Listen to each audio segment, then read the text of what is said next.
চট্টগ্রাম নাজিরহাট একটা মাদ্রাসা আছে, ৬ থেকে ৭,০০০ ছাত্র সেখানে লেখাপড়া করে। ২০১৭ সালে আমি সেখানে বয়ানে গিয়েছিলাম।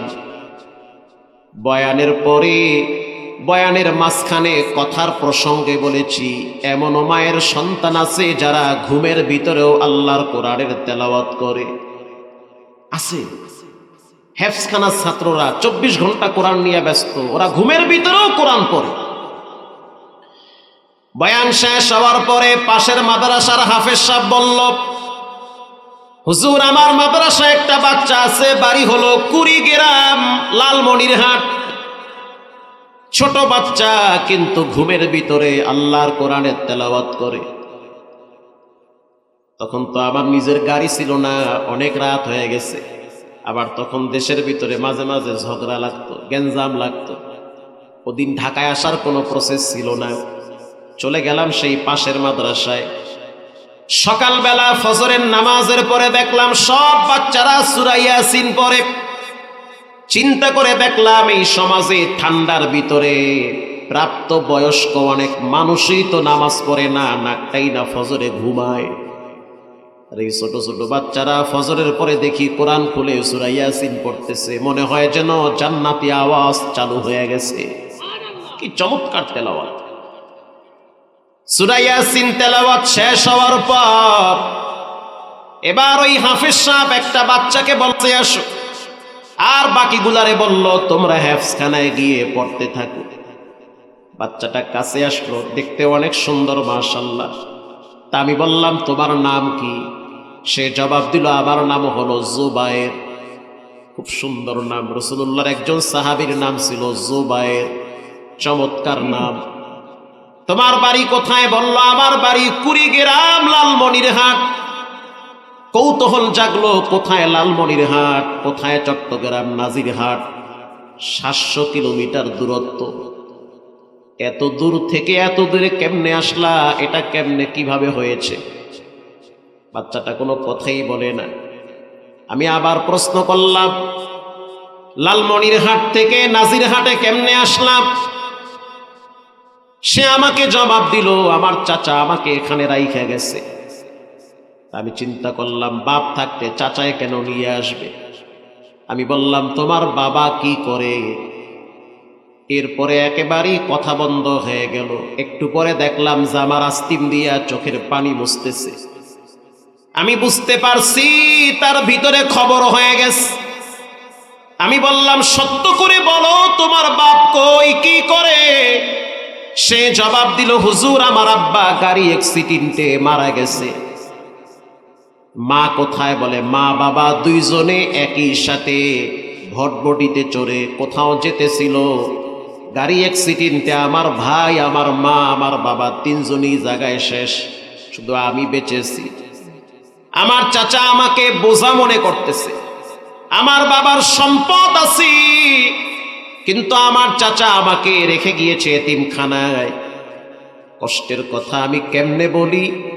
প্রতিদিন রাত্রিবেলা যখন আমি ঘুমাই, ঘুমাবার আগে সূরা মুলুক তেলাওয়াত করি বাবার জন্য, মায়ের জন্য। আল্লাহর রাসূল বলেছেন মান ক্বারাআ তাবারাকাল্লাযী বিয়াদিহিল মুলক ওয়া হুয়া আলা কুল্লি শাইইন কাদির। কেউ যদি সূরা মুলুক তেলাওয়াত করে তার কবরের আযাবকে আল্লাহ মাফ করে দেয়। আরো আসতে বলেন, এটা মামু বাড়ির কিচ্ছা না, রাসূলুল্লাহর হাদিস।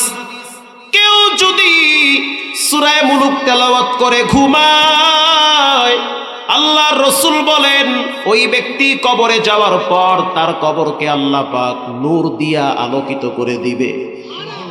শুধু তাই না, কিয়ামতের ময়দানে সূরা মুলুক তাকে সুপারিশ করে জান্নাতের গেট দিয়া ভিতরে ঢুকায় দিবে।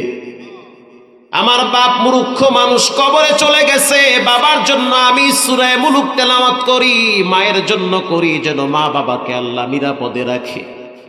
এতটুকুন বাচ্চা হইয়া বুঝে, আর তোমার পোলা রাস্তায় রাস্তায় হাঁটে আর বিড়ি টানে আর গান শোনে। এতটুক বাচ্চা হইয়া মায়ের কষ্ট বুঝে, বাবার কষ্ট বুঝে, এমনে এমনে বুঝে না, কোরআনের ছায়ায় আসার কারণে। প্রিয় ভাইয়েরা আমার, আমি ওকে খুব কাছ থেকে কিছু প্রশ্ন করলাম, জুবায়ের তুমি রিল্যাক্সে মনের আনন্দে কিছু কথা বলো আমার সাথে। সে বলতেছে, হুজুর কষ্টের কথা আমি কেমনে বলি, গত কয়েকদিন আগে নতুন হ্যাফস নিয়েছি। হুজুরও বলল, হুজুর চমৎকার ব্রেন, প্রতিদিন 4 পৃষ্ঠা 5 পৃষ্ঠা সবক শোনায়। কয়েকদিন আগে আপনারা পত্রিকায় দেখছেন, বাংলাদেশের একটা ছোট্ট বাচ্চা 1.5 মাসে কোরআনের হাফেজ হইছে।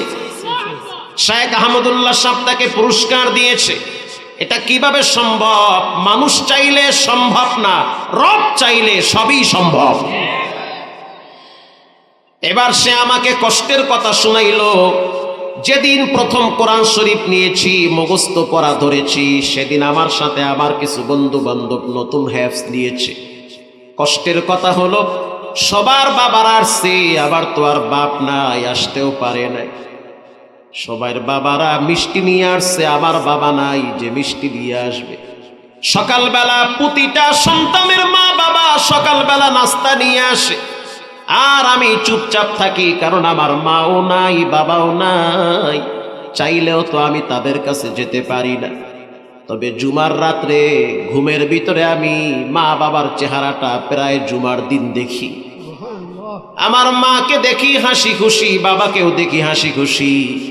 আমার মা বাবা স্বপ্নে আমারে বলছে, মৃত্যুর যন্ত্রণা বড় কঠিন যন্ত্রণা, মৃত্যুর সময় কষ্ট হইছে, কিন্তু যেই দিন তুমি আলিফ বা তা সা তেলাওয়াত শুরু করলা, ওই দিন থেকে রব্বুল আলামিন রহমতের বাতাস দেওয়া শুরু করছে। আল্লাহ রসুল বলেন, কোন সন্তান যদি মা বাবার জন্য কোরআন তেলাওয়াত করে দোয়া করে, মুহূর্তের ভিতরে সেই নেকিটা মা বাবার অ্যাকাউন্টে পৌঁছায় দেয়। যারা এতিম আছেন, গোপনে মা বাবার কবরের পাশে একটু দাঁড়ায় দোয়া কইরেন। যখন আপনার আব্বা আম্মা ছিল, ততদিন আপনার খোঁজ খবর নিয়েছে, কি খাইছো, কই গেলা, বাসায় কেন আসো না, শরীরের প্রতি যত্ন নিবা। স্ত্রীর কথার ভিতরে ইগো থাকে, শ্বশুর শাশুড়ির কথার ভিতরে সম্মান থাকে, মা বাবার কথার ভিতরে সম্মান থাকে না, কিন্তু মায়া থাকে। কথা কন না কেন? যেমন আপনার আব্বা আপনাকে ডাক দিয়ে বলবে, এই তুই দুপুরে খাস নাই কি জন্য, তাড়াতাড়ি বাসায় খাবার খা। এটা সে কলিজা থেকে আপনাকে বলছে। আর আপনার শ্বশুর আপনাকে বলবে, জামাই মুরগি নিয়ে আইছি, খান, আরামের সহিত খান। ওইটা মেয়ে যতদিন আছে অতদিন বলবে। যদি মেয়ের সাথে 19-20 করেন, ঝাড়ু আপনার পিঠে উঠবে। কথা কন না কা? যতদিন আপনার মা বাবা ছিল, ততদিন আপনাকে মায়া ভরে ডাকছে। এখন আপনার মা নাই বাবা নাই, ওই মায়ার ডাক এখন আর শুনতে পাবেন না। এখন ঘরে যারা আছে সবাই আপনারে ভেঙ্গে খেতে চায়। যতদিন কামাই করবেন, কসম দিয়ে বললাম, হাতে আমার কোরআন, বাস্তব জিনিস আমি বেশি বলি, যতদিন খাওয়াবেন দিবেন সবাই খুশি, দিতে পারবেন না, খাওয়াবেন না, রক্তের মানুষগুলা চেহারা কালা বানায়। এটাই বাস্তবতা। দেখেন একদিন কামাই বন্ধ করে কি অবস্থা ঘরে হয়, কেমন শুরু হয়ে যায়। এজন্য রব্বুল আলামিন বলেন, কাল্লা বাল্লা তুকরিমুনাল ইয়াতীম।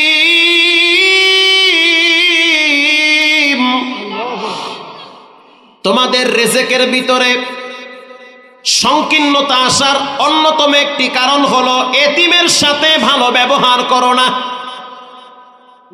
সামর্থ্য থাকলে এতিমকে একটা সাবান কিনে দেন। অনেক সময় ছোট ছোট বাচ্চারা এতিম হয়, 50টা টাকা পকেটে দেন, আর ওর বুকের কাছে কানটা লাগায় শুইলেন, ভিতরে চাপা কান্না আছে। এরপরে আল্লাহ তাআলা বলেন, তোমাদের রিজিক সংকীর্ণ হওয়ার কারণ, রোগ ব্যাধি বেশি হওয়ার কারণ, শরীরের ভিতরে নানান ঝামেলার অন্যতম একটি কারণ হলো ওয়ালা তাহাদ্দুনা আলা তুআমিল মিসকিন। তোমরা এতিম মিসকিন অসহায়দেরকে খাবার দিতে চাও না। বাপ মারা গেছে, গরু কাইটা 2000 মানুষরে খাওয়ায়। যেটি ধনী মানুষ পয়সাওয়ালা, হেডিরে ডাইকা ডাইকা ভিআইপি জায়গায় বয়া বয়া খাওয়ায়। আর যেগুলা খাওয়ার উপযুক্ত প্রাপ্য তাগো দূরে নিয়া কোনো মতে বুঝ দিয়া খাওয়ায়া বিদায় দেয়। কথা কন না কা? এটা কেমন নিয়ম ভাই? মরা বাবার জন্য খাওয়ার ব্যবস্থা যদি করেন, মাসআলার দিকে আমি আর না গেলাম, সঠিক কথাটা বোঝার চেষ্টা করেন। আপনার বাপ মারা গেছে, গরু কাইটা আপনি গরিব মানুষরে খাওয়াবেন, সেই খাবারটা গরিবরা খাবে, ধনীরা কেন খাবে? খাবার তো অনেক আছে, ধনীদের যাওয়ার দরকার কি? ওই খাবার প্রাপ্য হলো গরিবরা, অসহায় মিসকিনরা। কিন্তু অনেক জায়গায় দেখা যায় ধনীদের জন্য ভিআইপি ব্যবস্থা করে, গরিবদের জন্য খেরও পায় না। ধনীরা খাইয়াও যায়, আবার দুর্নামও করে। কি খাওয়াইলি? লবণে বেশি হয়েছে, বেশি টেস্ট হয় নাই, কম খাওয়াবি দেখিয়া ভিতরে গোলাপ জল মারছো বুঝছি। আর যারা গরিব মানুষ, মিসকিন মানুষ, ও তো পুরা মাসে একবারই গোস্ত চোখে দেখে না। ও যখন 2 টুকরা গরুর গোস্ত পায়, লবণ কম হোক বেশি হোক, ঝাল বেশি হোক কম হোক, ওই চিন্তা করে না, মুখে দেয় আর শুকরিয়া আদায় করে। ঠিক না বেঠি? এজন্য রব্বুল আলামিন বলেন, ওয়ালা তাহাদ্দুনা আলা তুআমিল মিসকিন। মিসকিনদেরকে খাবার দেয় না, আবার উৎসাহিত করে না। এরপরে আল্লাহ পাক বলেন, ওয়া তাকুলুনা তুরাসা আকলাল লাম্মা। ওয়ারিস সূত্রে ভাই বোনের সম্পদগুলা অনেকেই মেরে খায়। বাপ মারা গেছে, বাবার ধরেন 5 তলা একটা বিল্ডিং আছে, 4টা ভাই বোন রেখে গেছে। ভাইরা চায় বোনেরা যেন বিল্ডিং এর দিকে না চায়। কথা কন না কা? আল্লাহ কয়, কপাল পোড়ারা সোজা হয়ে যাও, কথা কুলুন তুরাস আকলাল লাম্মা, খালি খাইবার চায়। বাবার সম্পদের উপরে ভাইদের নজর, বোনদেরকে মাহরুম করে। যারা বোনদেরকে ঠগায়, এরা এই যুগের সবচেয়ে ঠাটকেলাস ডাকাত। কেন আপনি বোনের হক নষ্ট করবেন? এরপরে আল্লাহ তাআলা বলেন, ওয়া তুহিব্বুনাল মালা হুব্বান জাম্মা। এই সব কিছুর মূল কাহিনী হলো দুনিয়ার মহব্বত, সম্পদের মহব্বত, সম্পদের প্রতি ভালোবাসা। এমন একটা দিন আসবে, বিল্ডিংও থাকবে না, বিল্ডিং এর নিচের মাটিও থাকবে না। আল্লাহকে ভয় পান, ঈমান আমল নিয়ে তৈরি হয়ে যান, এতিমের সাথে খারাপ ব্যবহার করবেন না। মদিনার জমিনে রাহমাতুল লিল আলামিন একদিন বসে আছেন। ইন দি মিন টাইমে একজন যুবক আল্লাহর নবীর সামনে এসে বলতেছে, ইয়া রাসূলুল্লাহ, আবার আব্বা আপনার সাথে যুদ্ধের ময়দানে গিয়ে শহীদ হয়ে গেছে। 5টা ভাই বোন আমার নিচে, সবাই ছোট ছোট, তবে 2টা বোন আছে একটু বড়। ওদের বয়স হয়েছে, বিবাহ দিতে হবে। কিন্তু আমি চাই আমার বাড়িটাকে বাউন্ডারি করতে, কারণ ঘরের ভিতরে যদি ছেলে মেয়েরা বড় হয়, বাড়িটার ভিতরে পর্দার ব্যবস্থা করার দরকার আছে না নাই? একটু সেফটির দরকার আছে। এবার এই এতিম সন্তান বলতে আসি, ইয়া রাসূলুল্লাহ, আমি যখন বাউন্ডারি করতে গেলাম, বাউন্ডারির ভিতরে সীমানা একটা খেজুর গাছ দাঁড়িয়ে আছে। সেই খেজুর গাছের মালিক হলো পাশের জমিওয়ালা। রাসূল বলেন, তার নাম কি? বলে, তার নাম হলো আবু লুবাবা। আল্লাহর রাসূল বলল, তুমি কি চাও? বলে, আমি চাই সেই খেজুর গাছটা যেন সে কেটে নিয়ে যায়, আমি তার টাকা দিয়ে দিব। খেজুর গাছ না কাটলে বাউন্ডারি সোজা করতে পারি না, পুরা বাড়িটাকেও সেভ করতে পারি না। কষ্ট হয় আপনাদের? আল্লাহর রাসূল এবার বলল, ঠিক আছে, আবু লুবাবাকে একটু ডেকে আনো। আবু লুবাবাকে ডাইকাই না বলতে আছে, ও আবু লুবাবা, খেজুর গাছের মালিককে? বলে, আমি। তুমি একটা কাজ করো, খেজুর গাছটা কাইটা নিয়ে যাও, এতিমের মুখে একটু হাসি ফুটাও। ওর তো বাপ নাই, সংসারের দায়িত্ব ঘাড়ে চলে আসছে, ছোট ছোট কয়েকটা ভাই বোন আছে, বিশাল বড় সংসার। যতদিন বাপ থাকে ততদিন সন্তানের টেনশন থাকে না। যেদিন বাপ মারা যায় সেদিন বুঝে কত ধানে কত চাউল, সেদিন বুঝতে পারবেন দুনিয়া কেমন, সংসার চালাইতে কি পরিমাণ কষ্ট করা লাগে। সংসারে যারা বড় হয় তাদের অনেক কথা হজম করা লাগে, সবার কথা হজম করা লাগে, কষ্ট করা লাগে, সবার অভিমান তার উপরে থাকে, তাকে কিছু বলা যাবে না। অনেকে অনেক কথা বলবে, এই বোন বলবে ভাই করছে কি আম বলে কি, ওই ভাই কইবে কি করছে, অথচ বড় ভাই জীবনের সব ভাই বোনদের জন্যই করে। প্রিয় ভাইয়েরা আমার, আল্লাহর রাসূল বলতে আছে, লুবাবা এতিমের মুখে যদি হাসি ফুটাও তাহলে তোমার জন্য একটা গুড নিউজ আছে। লুবাবা বলতে আছে, ইয়া নবী আল্লাহ, আপনি যদি আদেশ করেন কাটার জন্য তাহলে এটা শরীয়তের হুকুম হয়ে যায়, কাটতেই হবে। আর যদি বলেন কাটলে কাটো, না কাটলে না কাটো, তাহলে আমার ইচ্ছা আমি খেজুর গাছটা কাটবো না, এই জায়গায় কোনো বাউন্ডারিও করতে দিব না। আল্লাহর রাসূল বলতে আছে, তোমার ব্যাপার, তোমার সম্পদ, এখানে আমার হস্তক্ষর করার কিছুই নাই। আছে, তোমাকে রিকোয়েস্ট করতেছি একটা এতিমের মুখে হাসি ফুটাও, তোমার জন্য অনেক সফলতা আছে। হযরত বেলাল রাদিয়াল্লাহু তাআলা আনহু গরীব মানুষ, সন্ধ্যার টাইমে নবীর কাছে আয়েশা বলতে আছে, হুজুর আপনি যে বলেছেন খেজুর গাছটা ক্রয় করে কেউ যদি এতিমের মুখে হাসি ফুটাইতে পারে তার জন্য নাকি একটা গুড নিউজ আছে, সেই নিউজটা কি? আল্লাহর রাসূল বলেন, বেলাল শুনে নাও, এই খেজুর গাছটা কেটে কেউ যদি এতিমের মুখে হাসি ফুটাইতে পারে, আমি রাসূল জিম্মাদার হইলাম, জান্নাতে তার জন্য একটা বাগান তৈরি হয়ে যাবে। আরো জোরে বলেন। এটা বলার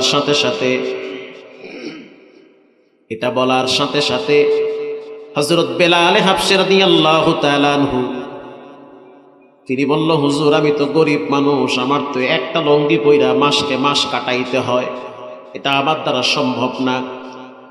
আম্মার ইবনে ইয়াসির রাদিয়াল্লাহু তাআলা আনহু তিনিও গরিব, গরিবে গরিবে সম্পর্ক ভালো থাকে, গরিব ধনী সম্পর্ক বেশি দিন টিকে না। দুইজন গরিব রাস্তা দিয়ে হাঁটতেছে, পিছন থেকে আওয়াজ আসতেছে, ঘোড়ার পায়ের আওয়াজ। বেলাল হাবশী পিছনে তাকায় দেখে ঘোড়ার পিঠে কে যেন মদিনায় আসতেছে। কাছাকাছি যখন আসলো তাকায় দেখতেছে ঘোড়ার পিঠে যেই ব্যক্তি বসা তার নাম হলো দাহদা রাদিয়াল্লাহু তাআলা আনহু, মদিনার সবচেয়ে ধনাঢ্য ব্যক্তি, বড় ব্যবসায়ী, বিজনেসম্যান। দাহদা রাদিয়াল্লাহু তাআলা আনহু বলে, দুইজন গরিব মিলে কি বুদ্ধি করো? বেলাল বলে, ভাই শুনে নেন, আল্লাহর রাসূল বলেছেন কেউ যদি লুবাবার গাছটা ক্রয় কইরা, একটা এতিম আছে ওর বাড়িটাকে বাউন্ডারি করবে, ওর মুখে যদি কেউ হাসি ফুটাইতে পারে, রাসূলুল্লাহ ওয়াদা করেছেন তার জন্য জান্নাতে একটা বিশাল খেজুরের বাগান হয়ে যাবে। দাহদা রাদিয়াল্লাহু তাআলা আনহু চলে গেল লুবাবার বাড়িতে।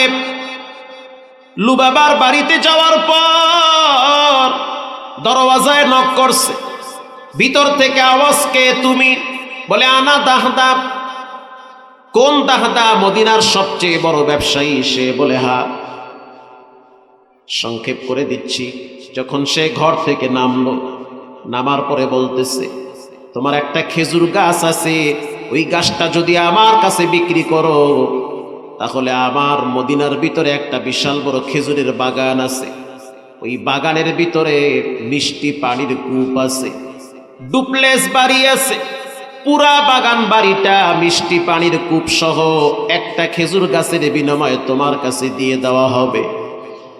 বলার সাথে সাথে রাজি হয়ে গেছে।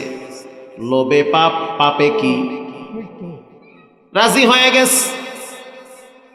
এবার দাহদা রাদিয়াল্লাহু তাআলা আনহু বলেন, সকালবেলা তুমি ওই বাড়ি বুঝায় নিবা আর ওই গাছটা কাইটা ফেলাবা, এতিমের মুখে হাসি ফুটাতে হবে।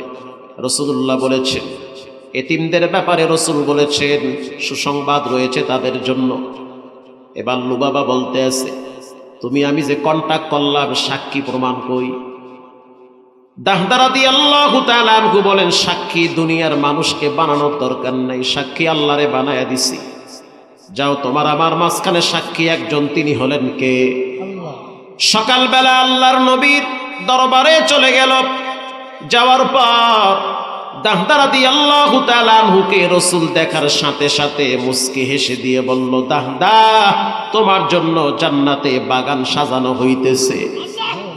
প্রিয় ভাইরা আমার, দুনিয়ার সম্পদ আজকে আছে, কালকে নাই। আমার এই চোখে দেখা ঢাকায় এমনও বাড়িওয়ালা আছে, এক সময় বাড়ি ভাড়া পাইতো আর খাইতো, এখন ভিক্ষা করে খায়।